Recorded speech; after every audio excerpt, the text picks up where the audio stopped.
Maurice Decker, le découragement, un chemin pour en sortir. Première partie de la victoire au désespoir. Chapitre 9, serpent venimeux et poisson rouge. L'authentique disciple de Jésus-Christ pratique la discipline des pensées. Il lutte avec le secours tout-puissant du Saint-Esprit qui demeure en lui pour les soumettre continuellement à son contrôle, à sa seigneurie. Le royaume de Dieu constitue, à vrai dire, un royaume totalitaire.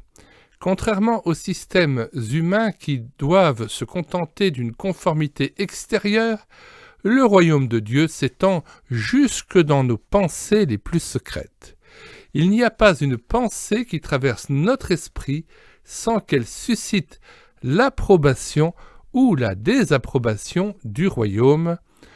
Stanley Jones, cité par Jim Peterson, Une vie qui parle, NAF Press. Il est conscient de l'importance stratégique des pensées qu'il cultive et de leur impact sur son comportement quotidien. Il sait que la vraie spiritualité est avant tout une question de pensée. Les effets extérieurs en sont l'expression, le résultat. Ce n'est pas dans le monde visible que les luttes morales se gagnent d'abord. Toutes les victoires extérieures découlent naturellement d'une cause, et cette cause se trouve dans le monde intérieur, dans nos pensées. F.A. Schaeffer. Tenir son cheval en bride. Nous n'avons donc pas le droit de laisser à nos pensées la bride sur le cou.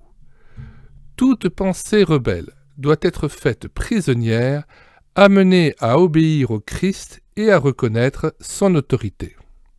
2 Corinthiens 10, 5. Nous ne parlons pas toujours et nous n'agissons pas sans interruption. Mais notre activité cérébrale, sous des formes variées, ne connaît guère de répit. La machine à penser entrecroise sans relâche dans notre cerveau les idées, les souvenirs, les images et les fait défiler parfois avec une rapidité de vision cinématographique.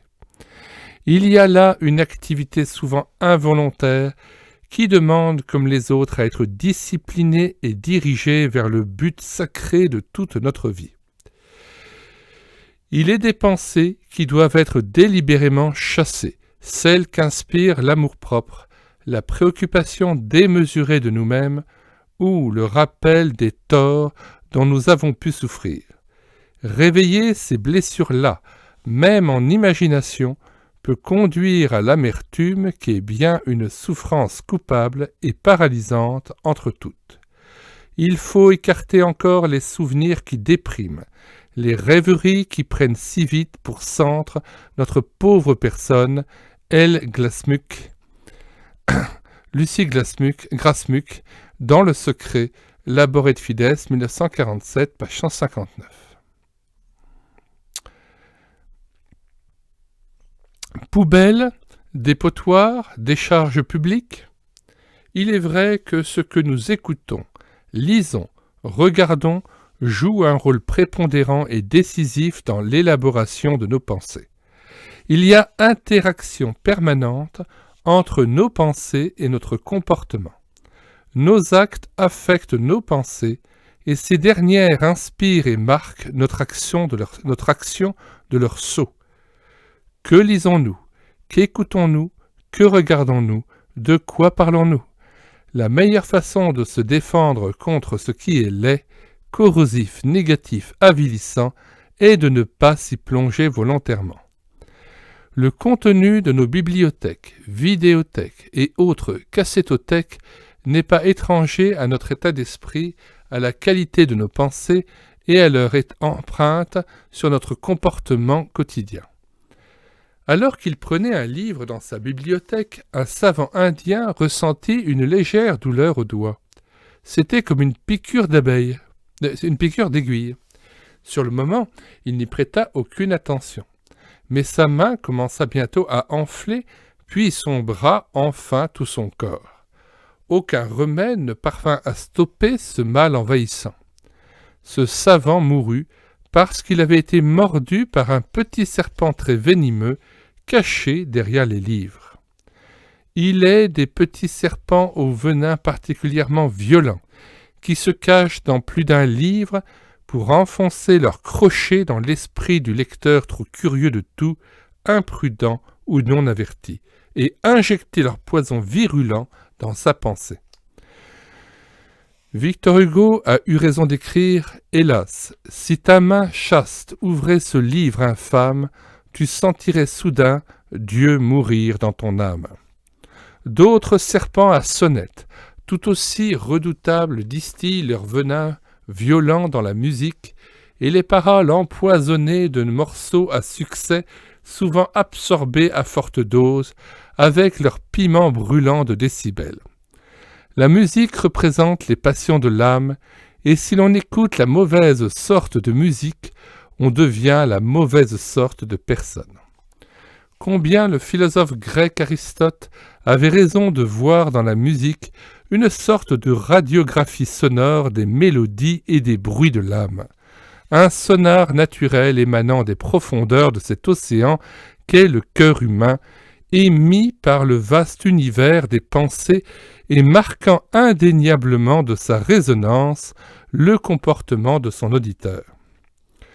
Lorsque le roi Saül était agité par un mauvais esprit qui le remplissait d'épouvante, son serviteur David, qui aimait l'Éternel, prenait sa harpe et en jouait. Saül respirait alors plus à l'aise et se trouvait mieux, et le mauvais esprit s'écartait de lui. 1 Samuel 16, 23.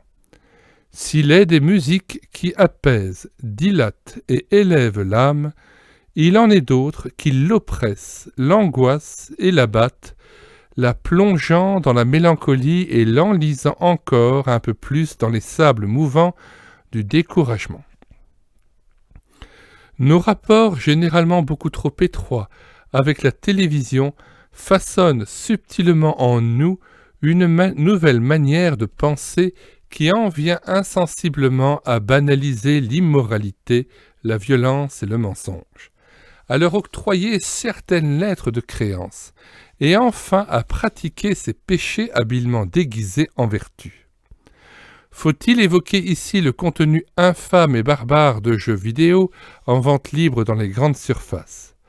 En voici un où l'on peut torturer ses ennemis. On peut les empaler, les noyer ou les laisser respirer un peu pour prolonger leur agonie. Un autre permet d'entendre hurler chacune de vos victimes. Un autre encore, qui a connu un grand succès, propose des tortures de jeunes femmes, écrasement de la tête, étouffement par ingestion de terre. Pour éviter la nausée, je ne m'attarderai pas sur les jeux odieux stimulant la perversion sexuelle par le déshabillage de jeunes filles, et que dire du syndrome de l'ordinateur dont les victimes ne peuvent plus penser autrement qu'en langage informatique et de l'accès facile aux gisements les plus immondes sur Internet. Notre esprit serait-il à confondre avec une poubelle, un dépotoir, une décharge publique? Point de place donc pour ces fantasmes honteux où carte blanche est donnée à l'imagination pour produire des scénarios indécents. Celui qui ferme les yeux pour se livrer à des pensées perverses, celui qui se mord les lèvres, a déjà consommé le mal. Proverbe 16, verset 30. La petite épître de Jude, à la fin du Nouveau Testament, démasque et dénonce des individus aux pensées polluées qui se sont glissés dans l'Église. Méprisant l'autorité du Seigneur, ils travestissent sa grâce en débauche. Leur rêverie les entraîne dans l'immoralité sexuelle, Jude 4, verset 8. Les actions coupables sont précédées par des fantasmes honteux et l'excitation de l'imagination est due à l'indiscipline des yeux. En effet, il ne paraît guère possible que quelqu'un cède à l'immoralité sans que ses yeux soient à l'origine de sa passion. À l'inverse, un homme ou une femme ne devient maître de son comportement et de ses actes dans le domaine sexuel qu'après avoir le contrôle de ses yeux et de son imagination. John Stott, Matthieu 5 à 7, le Sermon sur la montagne aux presses bibliques universitaires. Lausanne, 1987, page 78-79. Garder ses pensées pures, tel est le titre de l'un des chapitres d'un excellent ouvrage de John MacArthur, traitant du fléau de la décadence morale sévissant non seulement dans le monde, mais hélas aussi dans l'Église d'aujourd'hui. En voici un court extrait qui s'inscrit remarquablement dans le cadre de notre présente réflexion. Satan prendra toutes les ordures de votre passé pour vous les ramener à l'esprit et vous les faire revivre. C'est d'ailleurs pour cela que la pornographie était tellement dévastatrice sur le plan spirituel. Une fois qu'une image séduisante est implantée dans vos pensées, vous ne pouvez plus l'en extraire. La pornographie caractérisée n'est certainement pas la seule à produire un tel effet. Nombre de films et de programmes télévisés qui sont produits sur le marché contiennent routinièrement des images, des thèmes et des histoires qui entraînent les gens dans des schémas de pensée coupables. Une fois que ces images sont implantées dans notre esprit, elles y demeurent avec leur potentiel de tentation qui ressurgira chaque fois que nous y penserons. Nous ferions tous bien d'imiter l'exemple de Job, Job 31:1, en refusant d'exposer nos yeux à tout ce qui est susceptible de provoquer de telles pensées. John MacArthur, Quand la conscience disparaît, édition Vida, 1997, page 218. Pas de nid dans les cheveux. Il est aussi vrai que nous ne pouvons pas systématiquement échapper aux agresseurs de la pensée. Il nous est impossible d'empêcher toutes sortes de pensées ennemies de Dieu de se présenter subitement à la porte de notre esprit. Par contre, nous pouvons les arrêter sur le seuil et faire le tri entre les bienvenues et les interdites de séjour. Nous ne sommes pas coupables de la mauvaise pensée à l'instant où elle surgit, mais nous sommes responsables de l'accueil que nous lui réservons. Je ne puis empêcher les oiseaux de voltiger au-dessus de ma tête, mais je dois les empêcher de nicher dans mes cheveux. Sachons donc être énergiquement inhospitaliers. Quand une pensée impure, malveillante ou empreinte de jalousie envahit notre esprit, nous devons la chasser sur le champ. Il est fatal de commencer à l'examiner et à nous demander si nous allons lui céder ou pas. Nous lui avons déclaré la guerre. Par conséquent, nous n'allons pas reprendre les négociations. Nous avons réglé la question une fois pour toutes. Nous n'allons pas rouvrir le débat. Nous avons crucifié notre nature pécheresse. Aussi ne retirerons-nous jamais les clous. Aussi ne retirerons-nous jamais les clous. John Stott, Appelé à la liberté, commentaire de l'Épître aux Galates, édition Emmaüs 1996. Si tu agis bien, tu relèveras la tête, mais si tu n'agis pas bien, le péché est tapis à ta porte et ses désirs se portent vers toi, mais toi domines sur lui. Genèse 4, verset 7. Dans l'interprétation la plus courante que les rabbins donnent de ce verset, la porte dont il est question est celle du cœur assiégé par le péché, prêt à lui donner l'assaut à l'instant même où elle s'ouvrira. Le rabbin Josie Eisenberg fait ce commentaire. Tout comme un malfaiteur caché derrière la porte de ma maison, le mal attend l'ouverture pour s'insinuer dans le cœur. N'oublions pas que le cœur, dans la Bible, n'est pas seulement le siège des émotions, mais aussi celui de l'intelligence, ou, plus précisément, le centre de décision dans lequel interfèrent nécessairement l'émotion et l'intelligence. Jacques 1, 14 à 15. Chassez aussitôt l'intrus. Chaque mauvaise pensée doit donc être chassée sur le champ. Quel que soit l'habit et les titres dont elle se pare, elle est persona non grata, un point c'est tout. À l'instant même où elle est identifiée, démasquée et dénoncée comme telle, une véritable course contre la montre s'engage. Toute mollesse, toute tergiversation, tout début de dialogue et de négociation, bref, Tout retard pour les conduire, quelle qu'en soit la raison, est infiniment dangereux.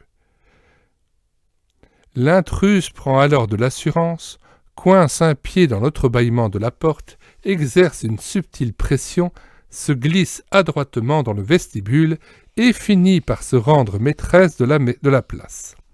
Il est donc impératif qu'elle n'aille pas au-delà du paillasson d'entrée et qu'elle en soit expulsée immédiatement.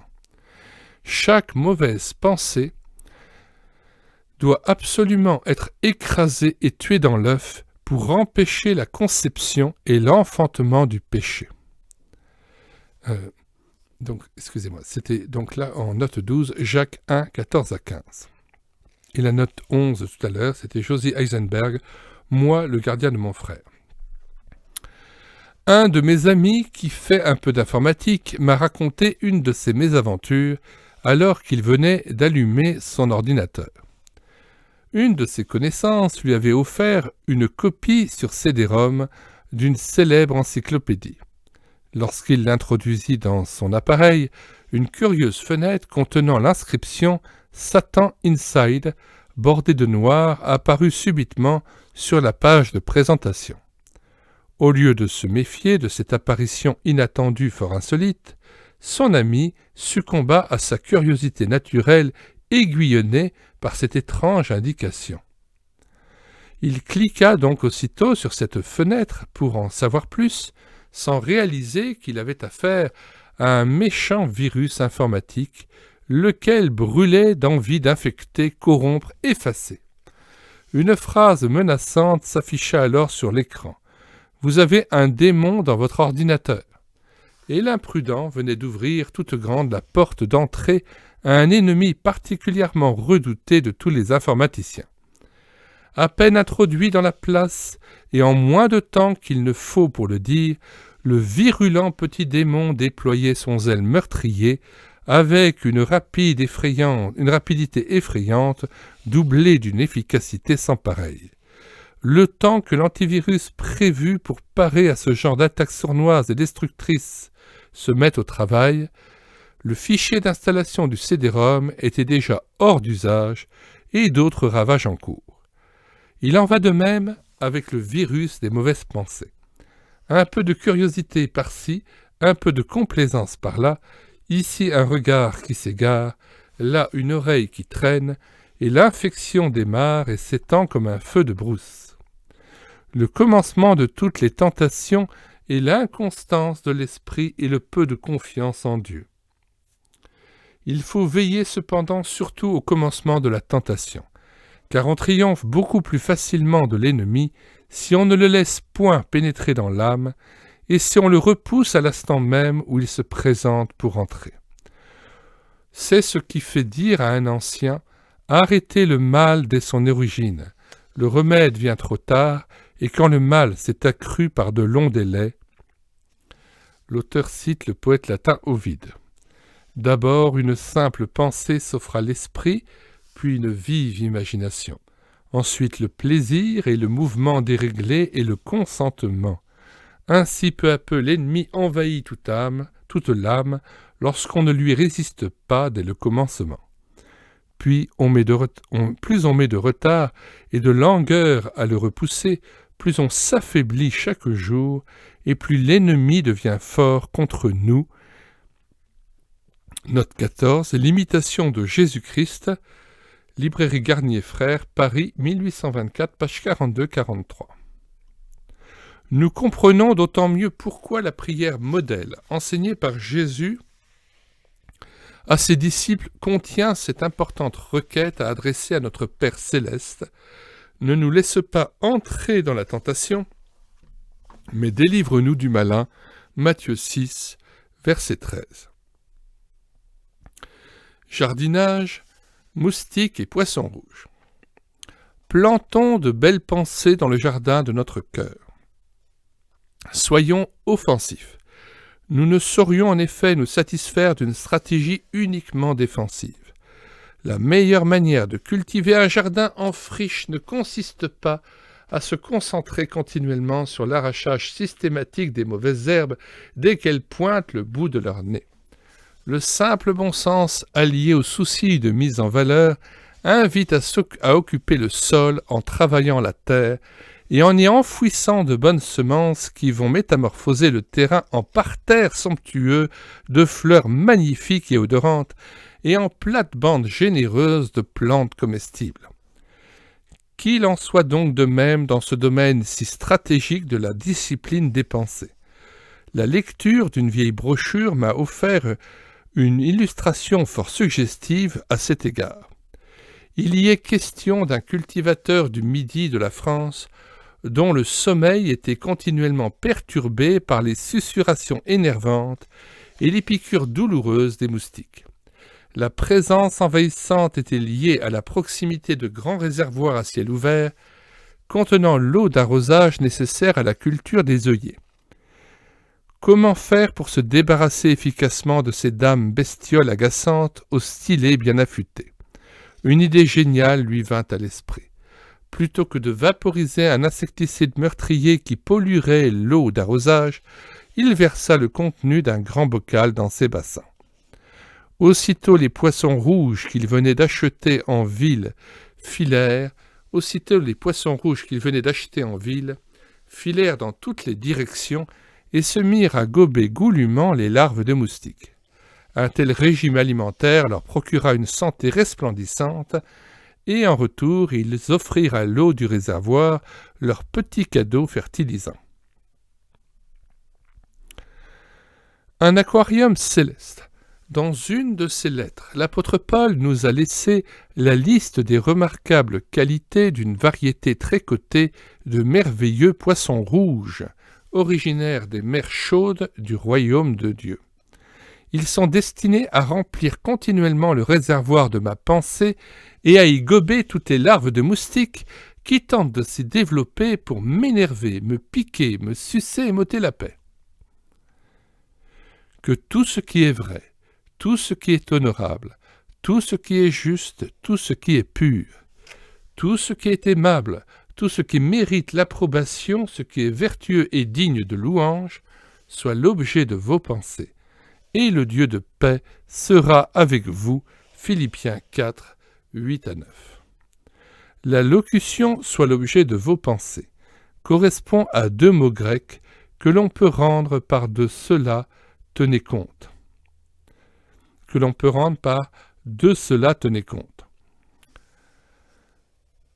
Le verbe utilisé ici appartient en effet au vocabulaire de la comptabilité et signifie en premier lieu calculer, compter, porter en compte, d'où la formule choisie par une version « tout cela, portez-le à votre actif ». Au sens figuré, il concerne effectivement le monde de la pensée puisqu'il peut être notamment rendu par les verbes réfléchir, considérer, raisonner, penser, d'où ces formulations retenues par d'autres versions « nourrissez vos pensées ». Voilà ce qui doit vous préoccuper. Dans cette même lettre aux Philippiens, où Paul fait souvent allusion au domaine de la pensée, il évoque en pleurant ceux qui marchent en ennemis de la croix du Christ. Leur fin, c'est la perdition. Leur Dieu, c'est leur ventre. Ils mettent leur gloire dans ce qui fait leur honte. Ils ne pensent qu'aux choses de la terre. Philippiens 3, 18 à 19. À leur comportement charnel, expression de leur pensée orientée vers le bas, il oppose ensuite celui des croyants fermement ancrés en Jésus-Christ, dont les pensées sont orientées vers le haut. Pour nous, notre cité est dans les cieux. De là, nous attendons comme sauveur le Seigneur Jésus-Christ, qui transformera notre corps humilié en le rendant semblable à son corps glorieux par le pouvoir efficace qu'il a de s'assujettir toutes choses. Versets 20 à 21.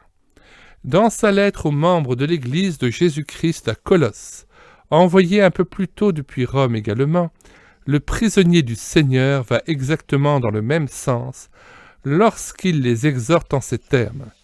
Pensez à ce qui est en haut et non à ce qui est sur la terre. Colossiens 3.2. Le verbe choisi par Paul n'indique pas une pensée occasionnelle pour le ciel, mais l'ensemble de l'activité cérébrale du croyant mobilisés et orientés vers les biens célestes. Il leur dit en quelque sorte que votre esprit, votre intelligence, votre affection, votre pensée soit constamment tournée vers les biens d'en haut, là où le Christ est assis à la droite de Dieu. Verset 1. Préoccupez-vous en priorité absolue des richesses célestes. Recherchez-les ardemment. Transcrivons cette exhortation en langage informatique. Veillez à recueillir continuellement et à conserver dans la mémoire de votre ordinateur intérieur toutes les informations qui appartiennent au royaume du Seigneur. Débarrassez-vous au plus vite de toutes les pensées mauvaises qui encombrent la mémoire en les jetant dans la corbeille et videz-la aussitôt au pied de la croix. Nous sommes trop peu pénétrés de l'importance immense de tous les mouvements de notre cœur. Quand nous l'aurons compris, nous veillerons avec une sainte application à ce que notre imagination ne ressemble pas à une galerie de tableaux. Ézéchiel 8, 7 à 18, et notre cœur au temple encombré d'animaux. Matthieu 21, 12 à 13, sachant que chacune de nos minutes contient l'éternité. G. Steinberger. Georges Steinberger, Petite Lumière, Mission Prière et Réveil, 1952, page 93. Sans perdre de vue ces 10 réflexions clés consacrées au domaine absolument fondamental de la pensée humaine, je vous propose que, dans le prochain chapitre, nous allions à la rencontre d'hommes et de femmes qui ont souffert plus ou moins intensément de plaies à la tête infectée par le germe virulent du découragement. Nous verrons de quelle manière ils ont utilisé ce précieux remède qu'est la discipline des pensées pour stopper l'infection et s'engager sur la voie de la guérison.